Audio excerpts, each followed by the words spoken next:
Você está ouvindo o Gira Podcast, o podcast sobre as histórias de mulheres e homens negros e indígenas.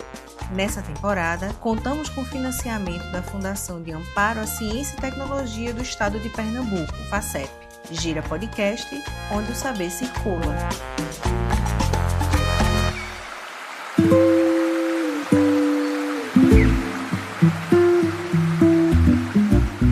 Crisanto Neranda foi um indígena que viveu no século XVIII, em um dos aldeamentos jesuíticos da região das Missões, área que hoje fica na fronteira entre Brasil e Argentina. A vida dele foi profundamente marcada pelos conflitos que tomaram conta dessa região.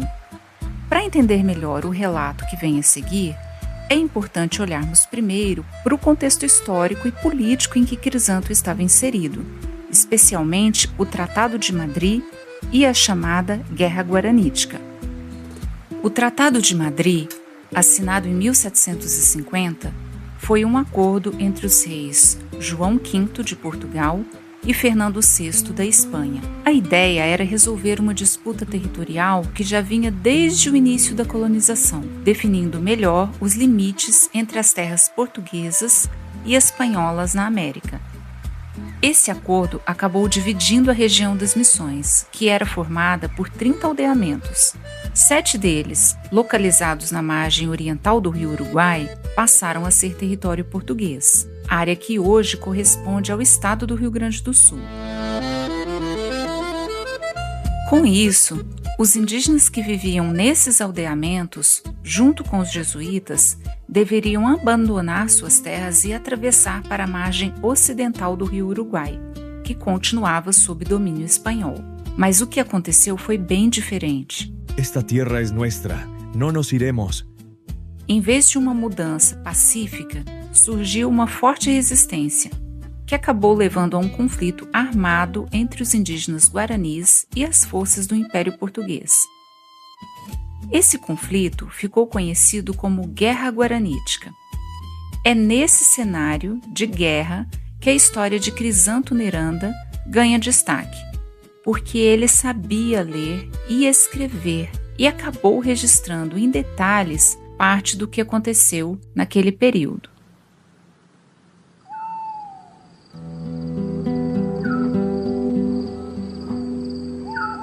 O relato de Crisanto tem início em uma noite do mês de fevereiro de 1754.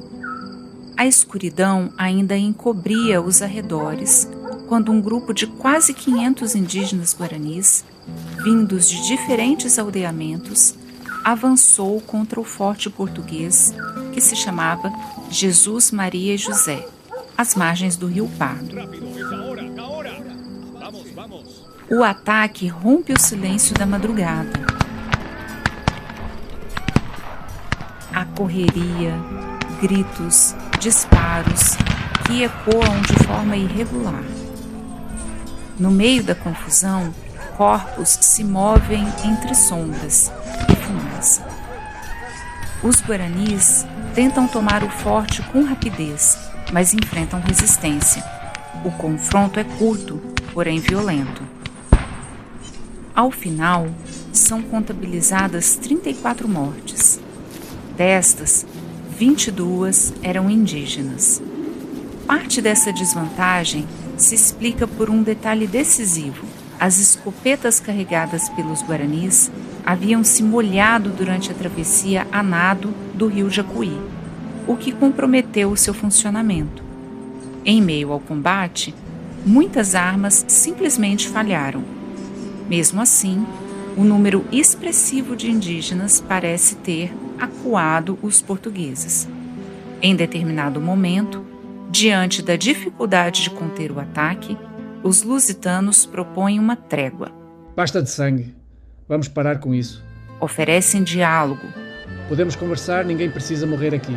Prometem negociação. Vamos resolver isso. Crisanto descreve esse instante com certa ambiguidade, como se a decisão de aceitar tivesse sido atravessada por desconfiança, mas também por exaustão.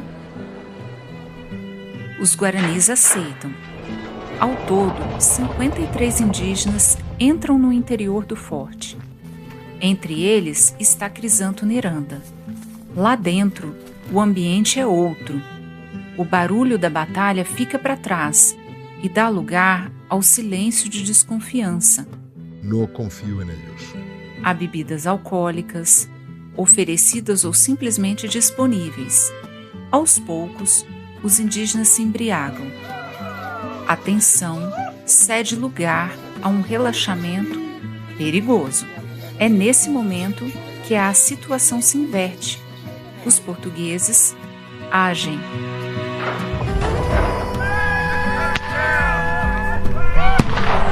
Os 53 indígenas são capturados e levados ao cárcere da fortificação. O espaço é apertado, abafado, hostil. Durante 20 dias, permanecem ali com pouca água e quase nenhuma comida. Nos van a dejar morir aquí. Temendo uma nova investida indígena, os portugueses decidem transferir os prisioneiros. Amarrados pelo pescoço, os 53 são colocados em uma embarcação com destino ao Rio Grande. Já no navio, surge uma figura inesperada. Um homem negro, descrito por Crisanto como um mulato, também transportado sob custódia. Esse homem compartilha o que ouviu. Ele diz que os portugueses pretendem levar todos até o Rio de Janeiro e lá executá-los. Afirma conhecer bem aqueles homens. Diz que são perversos, comparáveis ao próprio demônio. As palavras se espalham rapidamente entre os prisioneiros. O medo ganha forma concreta. Aproveitando esse clima, o homem corta as cordas que prendiam os indígenas. O gesto é rápido, quase silencioso. Em poucos instantes, inicia-se um motim. Agora ou nunca, vámonos, vámonos! Naquele momento, os portugueses estavam concentrados em um único aposento da embarcação. Apenas um homem guardava os prisioneiros. Ele é o primeiro a ser capturado e morto. A partir daí, o controle do navio muda de mãos. Os indígenas avançam, trancam os portugueses no compartimento onde estavam e assumem o comando da embarcação. Mas a vantagem dura pouco. Falta conhecimento técnico. Ninguém ali sabe operar o navio com precisão. O mar, que poderia ser uma rota de fuga, se torna mais um obstáculo. Após um dia de confinamento, os portugueses conseguem se libertar. A retomada é brutal. O combate ocorre em um espaço fechado, caótico. Lâminas, disparos e empurrões se misturam. Alguns indígenas são atingidos fatalmente. Outros, em desespero, se lançam ao mar e acabam se afogando. Quando o confronto termina, restam 15 indígenas. Crisanto sobrevive, mas carrega no rosto um corte profundo, marca física de tudo que viveu.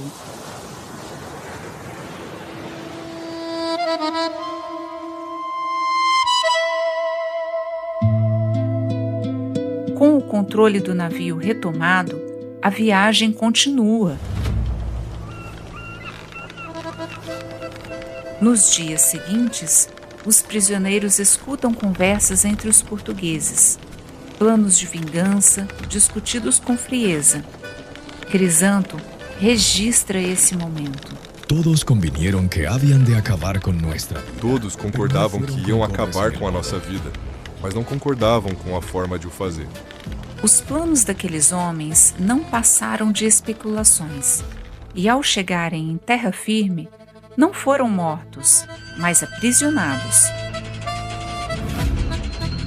E nesse novo cárcere, mais um homem faleceu devido às más condições com que saíram do conflito na embarcação. No final das contas, sobreviveram 14 dos 53 indígenas que estavam a bordo. Após alguns dias preso, Crisanto foi levado ao hoje conhecido personagem histórico, General Gomes Freire de Andrade, o Conde de Bobadela. Ele foi levado para ser interrogado. Ocorreram ao todo 3 interrogatórios, e o intuito do general era apurar se os boatos que circulavam na colônia sobre os aldeamentos jesuíticos eram reais. Segundo a historiadora Marina Gris da Silva, os questionários eram sobre a revolta na embarcação e os seus responsáveis. Mas Gomes Freire também queria saber como era a vida em redução e se os padres submetiam os indígenas a maus tratos. Queria saber dos hábitos dos religiosos e das riquezas que porventura seriam ocultadas por eles. Responda com a verdade.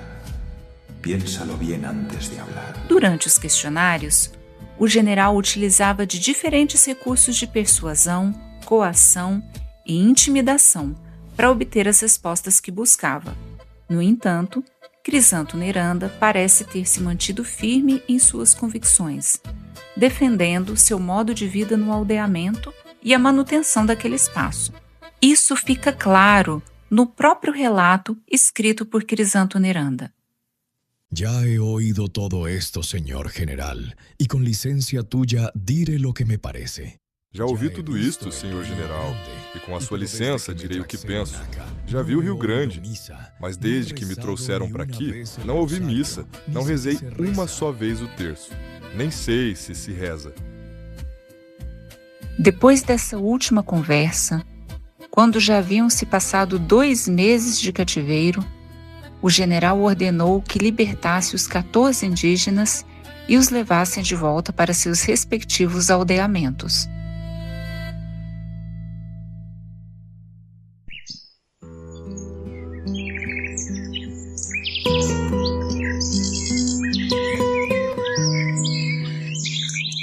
Crisanto escreveu seu relato já em São Luís, que era o aldeamento onde ele morava. Sua narrativa ganhou grande destaque em seu tempo, circulando por todos os 30 povos da região das Missões. Nesse sentido, a historiadora Marina Gris aponta as razões que levaram à produção desse relato. Nós podemos também falar que esse escrito se vincula a um contexto de guerra e instabilidade, em que havia uma grande demanda por informações e uma circulação intensa de versões distintas dos acontecimentos. Então é possível vislumbrar isso como uma motivação para um sujeito como Crisanto querer registrar sua versão e também divulgar ela, né?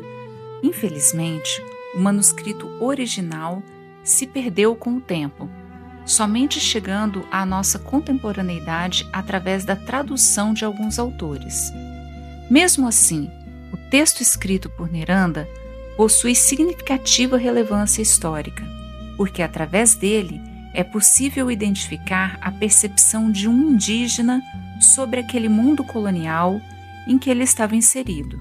E nesse ponto, então, o Crisanto conseguiu um feito muito considerável, principalmente se a gente for ver a forma como frequentemente foram e são tratados os povos indígenas e a sua história ao serem invisibilizados dentro de uma história pretensamente geral. Então, o maiordomo de São Luís ele não foi esquecido e ele foi capaz de se inscrever na memória escrita e, por consequência, na história. Para além disso, ao defender seu modo de vida nos aldeamentos, Crisanto nos revela uma visão diferente daquela que costumamos ter sobre as reduções jesuíticas, tida por ele como um dos possíveis modos de existência e resistência para uma pessoa indígena naqueles tempos.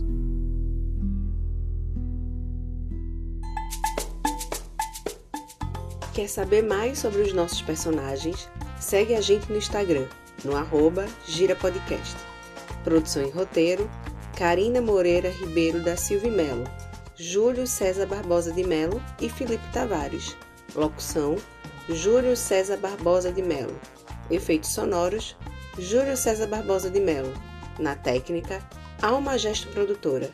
O Gira Podcast é um projeto financiado pela Fundação de Amparo à Ciência e Tecnologia do Estado de Pernambuco, FACEP.